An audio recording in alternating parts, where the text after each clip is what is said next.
What we're going to do today is I'm going to say a few words to begin with about sort of philanthropy in America, trends in philanthropy. I'll be very brief. This isn't a history lesson.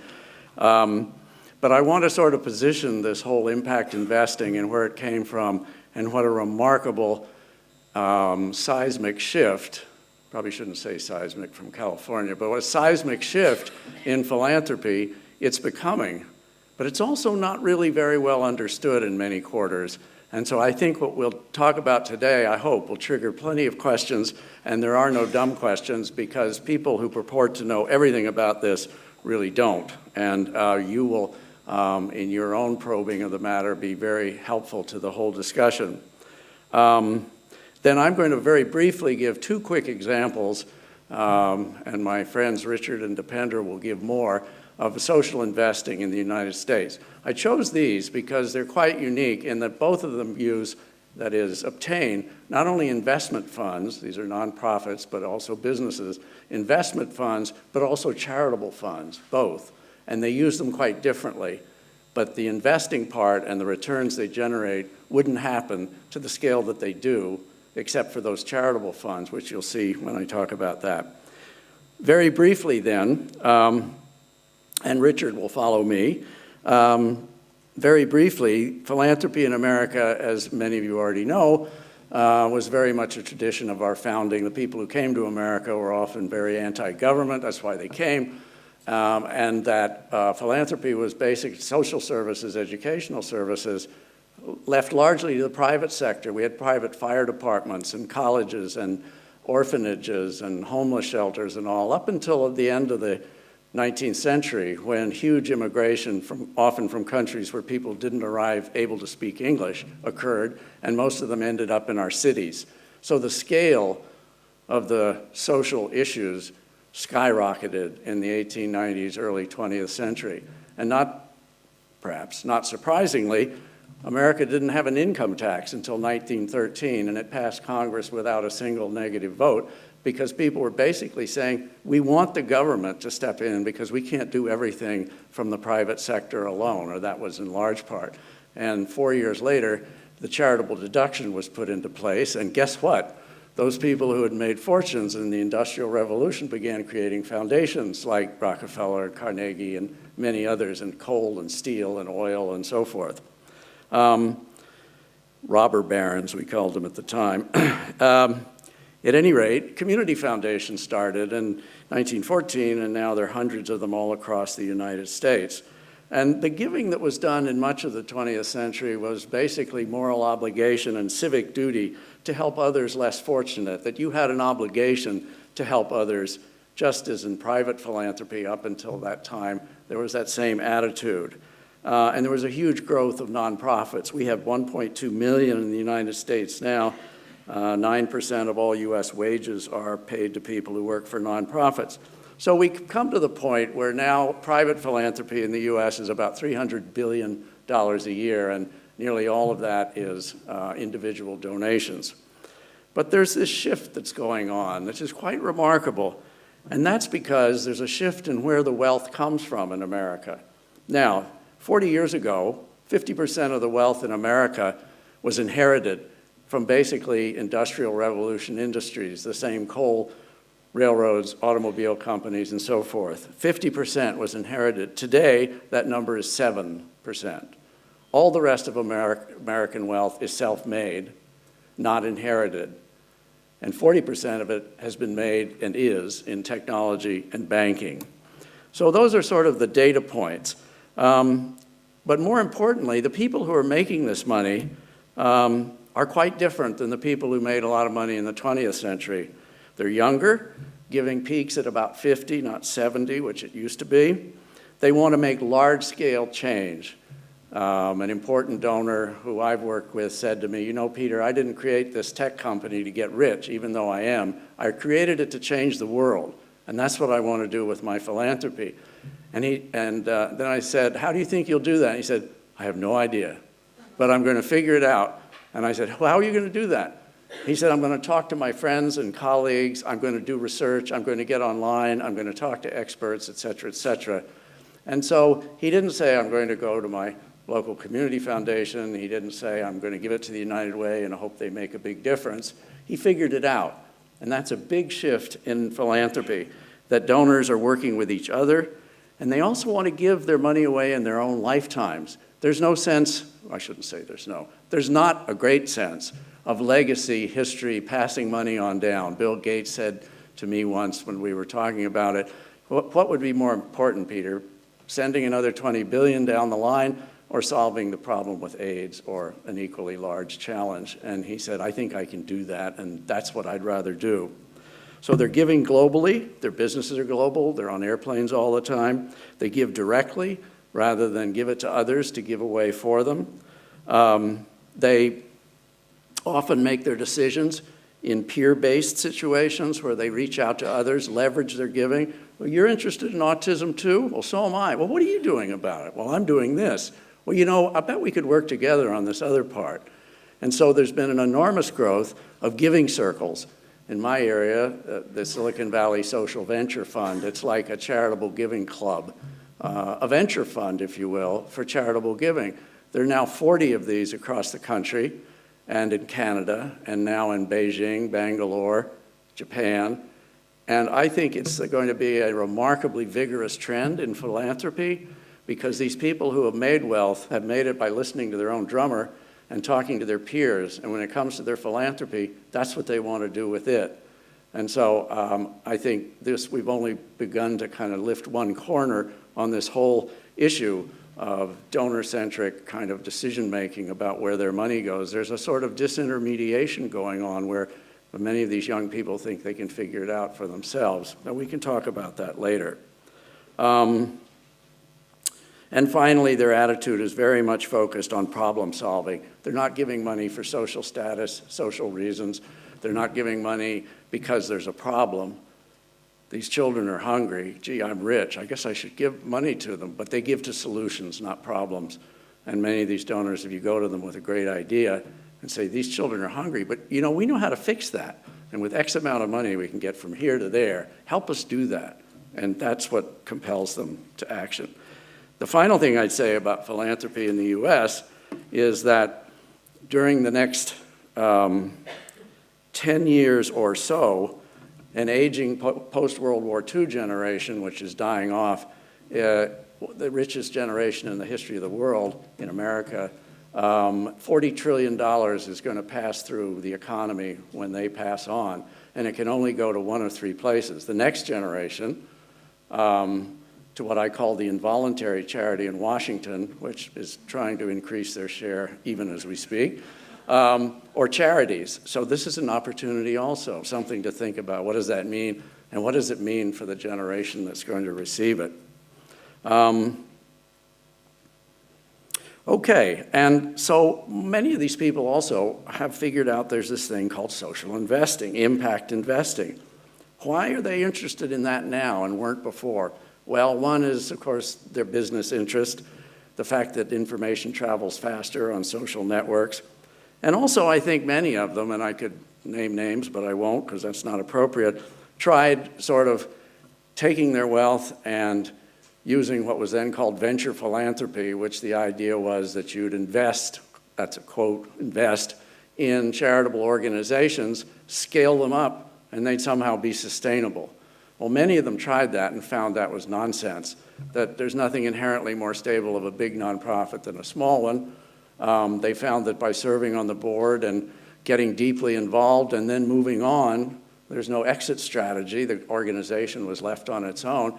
And also, many said they were frustrated by the whole nonprofit decision-making, of consensus decision-making, mission-driven, can't measure, because there's no profit margin, how do you measure social mission? And there was still a lot of blurry indistinction in that area.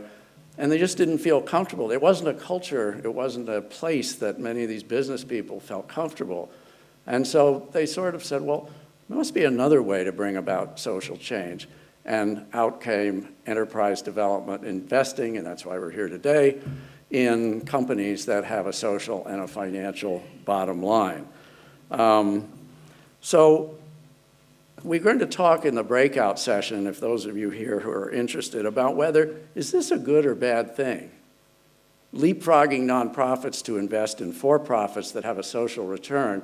Are there downsides to that? What are the upsides? What are the downsides? And you're going to hear a lot of examples, and you can think about that. But there's some argue that nonprofits do many things besides bring out social outcomes. They create civil society, that consensus decision-making. They bring different elements of the community together. For-profit, not so much. And so how important is that? Or are there other values? Or should we be thinking about how to bring the two sectors closer together? So we can talk about some of those things today. Okay, I'm not going to go more than that. All right, so now you say, okay, well, this social impact investing is hot and growing, still developing, and so forth. I'm going to show you two examples now of organizations which I said are distinctive in some ways because they use both charitable contributions and social investment models that build a very strong rate of return. One is below market rate, the other is market rate, and I think will be interesting to you and start the conversation. This slide, which you can't see, but is available as a handout, I think, is from the Heron Foundation in the United States, and it basically speaks to what they saw, and this came about 10 years ago or so, talking about social impact investing. What's the continuum? What's the scale of ways to assist and bring about social change? From way over on the left, grants. Foundations can give grants. Or an individual can make charitable donations. In the case of foundations in the US, that 5% a year has to be given out of one end of the pipe. But back in the pipe is the other 95%. And that can be used in an array, subject to some legal issues, an array of possibilities having to do with equity, with small loans, other ways that a for-profit or nonprofit organization can be helped by a private foundation. And in the middle is guarantees, that little triangle there, where you're not putting money out of your corpus, but you're guaranteeing and standing behind the work of a nonprofit or a for-profit entity. Market rate investments, as you go out to the right, Richard's going to talk about some of those from the Skoll Foundation's perspective, and as Catherine mentioned, I'm a board member of that foundation, and we've spent a lot of time talking about that. To what degree and with what constraints do we want to use the 95% that's back in the bank to bring about social change? And this has been an issue that's been debated in the US now for over a decade, the degree to which that money should be used either A, to make the maximum amount of return, to put more money out the pipe so the 5% is bigger, versus using it while you still have it to bring about social change. The Opportunity Fund, this is in Silicon Valley. It started in 1992 when my foundation convened the 20 banks in the area because we realized they all were mandated by Community Reinvestment Act guidelines to put a certain amount of money in red-lined areas. If they didn't put money into poor areas, they couldn't maintain their bank charters. Well, they were all doing it, and they were all losing on each loan. In fact, it had just become sort of push it out and kiss it goodbye. So we thought, well, why not pool all those loans, funds together, share in the risk, and of course we thought they were going to give it to our foundation to do that, and they didn't. They created a new organization, but that's fine. And the reason that what they began to do is so important is that this money is basically used for two different purposes. One is a microfinance arm, which I'll talk about, and another is a micro savings arm. And the savings part is funded by charitable contributions, and the investment piece in micro enterprise is funded as a social investment. But the two work together on behalf of this issue, which is that moving working poor up.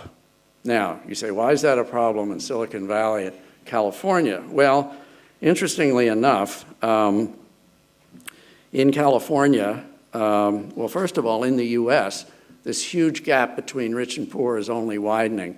Currently, 1% of the wealth in America, 1% of the people in America control 80% of the wealth, and the lowest 40% of the people control 2% of the wealth. And it's just getting worse. And in California, with a poverty rate of 23%, 1/3 of the people in California have a net worth of 0 or negative. Think about that. 30 million people in California. So what does that mean? It means that many people in California go paycheck to paycheck. And the only real difference, if you think about it, between rich and poor is the rich have equity and the poor don't. The poor lose their job, they're out. They have nothing to fall back on. And so when we talk about micro savings, you'll see what we've done and why. Here's some more dismal statistics. If any of you are thinking of moving to Silicon Valley, think again. Although we'd love to have you. And you could get a microfinance loan probably. Work 4 full-time minimum wage jobs, only 8% of low-income children. This doesn't surprise you. But 57% of Californians have subprime credit scores. What does that mean? It means they can't get credit. They can't get equity in the form of a loan because nobody will loan them any money. So the Opportunity Fund seeks to advance the well-being of working people by helping them earn, save, and invest in their future. So let me talk a little bit about some of the numbers. Basically, the Opportunity Fund itself has a budget of $7.8 million. That's the organization. It manages almost $30 million. 50% is earned from the loans that they make. 50% is contributed, and they're in several parts of California. And keep in mind, this has only been in business for about 15 years. So let me talk about microfinance for a minute. What they do, I should say, although I used to be on the board, is they give micro-lending loans, nothing really breakthrough about that, to start small businesses. And I think what's important about that is that they figured out a way for businesses to repay those loans by means of the merchant processors passing back to the Opportunity Fund a percentage of every credit card transaction. And you say, well, big deal, so what's great about that? Well, one, they are automatically repaying the loan almost on a daily basis, according to the amount of business they do in credit card sales. Secondly, it improves their credit scores because Opportunity Fund reports that these loans are being paid on time, which they are because there's no choice about it. Third, the interest rate is much lower than what they could get through other possibilities. And fourth, and this is interesting, many of the cultures of California, people who have moved from somewhere else, from other countries, there's a huge aversion to debt of any kind. So they don't want to take a loan thinking that, well, if my wife has a baby and I have to close the shop for 2 weeks, I still owe on this loan. Well, yeah, you do still owe, but you don't have to pay. When you open again, the loan starts being repaid. So it's worked in a marvelously creative way and has made a huge difference as they've gone along. Micro savings, and this to a lot of people sounds just really strange, but they basically work with working poor families on a program which matches their savings 2 to 1, up to $6,000, equity for the first time. So somebody working at a convenience store suddenly begins to see money in their bank. And they say, well, you know, actually I could go back and get that degree, beautician degree or whatever it is that they wanted to do, or I could finally get out of this rat-infested apartment and take my son and go move somewhere else because I have enough for the first and last month's rent. Or I could open that small business that a group of us have been thinking about doing. And it's transformed these people. It's just remarkable. And it's the only thing, I'm sort of going out on a limb here a little bit, but because they also get, each family also gets some training in managing finances, that kind of thing, suddenly it introduces hope into the equation, that maybe their lives could be better because now they have something that they can lean on to make them better. And when you're working and living off your paycheck, I know this sounds obvious, that just wasn't even on the horizon. And 70% of the people started as a savings for their children to go to college. And those children are 7 times more likely to go because their parents saved some money to make it possible. So it fundamentally transforms their lives. And we haven't found anything else that does as well. And it's expensive. $2 for every $1 up to $6,000, but it's the surest way we found to get people up and out of poverty. Here's micro savings at a glance. This is what's been put out there. 4,300 focus on college and emergency savings. And interestingly, and this number has actually just gone up, not down, the percent that continue saving is now closer to 80%. So it takes the working poor out of those situations. This just gives you more data on what's happened so far. Repayment, this is going back to micro-lending. I'm not going to go through all these slides. Here is small business micro-lending in our area and how it's grown.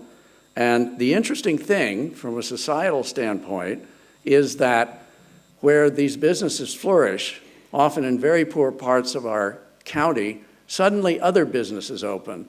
And suddenly there's a supermarket instead of a convenience store and a liquor store. And suddenly there's a bank instead of just places that lend you money on payday. So it's fundamentally changed the culture and bring not only the people involved, but the neighborhood up and out of poverty. At the same time that Opportunity Fund is doing this, they're also looking for charitable dollars of a significant size that can be used for a range of activities, and they're getting large grants from private foundations to accelerate the kind of work that they're doing. Now I'm very quickly going to turn to another fund that uses charitable and investment dollars. This one quite different. This in the area of environmental, economic, social impact. The Natural Capital Fund is something created by EcoTrust. EcoTrust is an organization in Portland, Oregon. It's 25 years old. And basically, they use charitable funds and investment funds to carry out remarkable results. This slide says broken.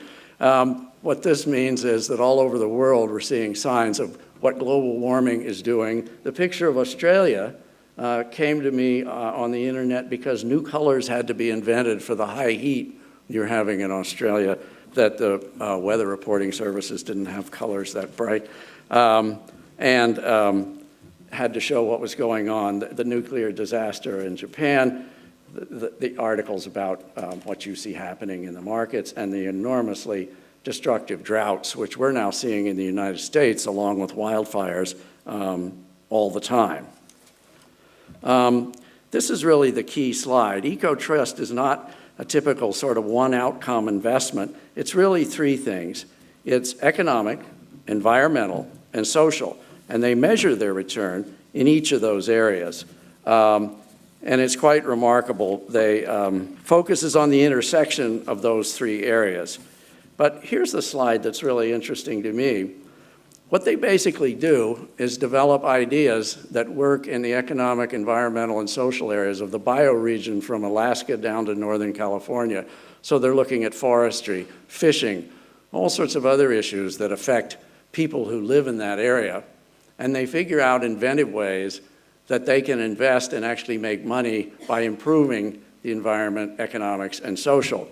One example from last year, there's a small town in British Columbia that gets all of its water off the side of this huge mountain watershed, and they were concerned that that would be developed or logged or it would affect their water supply. Well, EcoTrust bought the mountain and sold it back to the town. Now they own their water supply, and they bought it at an interest rate that makes some money for EcoTrust, and they fundamentally transformed that region of British Columbia. So what this says is they're an incubator for social enterprise ideas over on the left. They're a capital vehicle as they bring more money in, and they work with other organizations to invest and to impact at scale, because this is a case where you're scaling a business, not scaling a nonprofit, dependent on charitable dollars. And so here's how it works. They tend to figure out innovative ways. They incubate those enterprises. They get mission and program-related investments to bridge the sort of what they call the pioneer gap, which is kind of in between, until they're able to take concepts that from initial innovation and incubation up to scale, and that's where the investors come in, and come in big time because they've proven the efficacy of what they're doing. So this simply says it fosters an integration of philanthropic and investment capital by working together with others and bringing other capital in as they go along. And I wish I had more time because I'd like to tell you more about some of the things they're doing, including getting large institutions and businesses to buy from regional farmers and working in the whole food area. It's really quite fascinating. But the key thing to take away is they're doing both. They use the philanthropic money as risk capital because some of these ideas don't work. In fact, a lot of them don't work. But they're using grant money for that, and that's fine with foundations. They want to experiment. But to really scale it up, you need investors.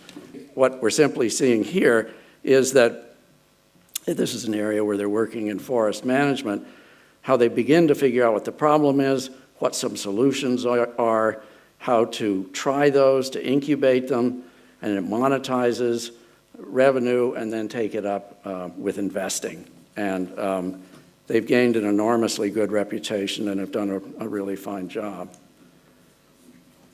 So if you're ever in Portland, Oregon, let me know. I'd love to have you go visit them. It's actually relevant to many things going on in Australia in terms of forest management and other kinds of things, and doing so in a way that returns capital as well.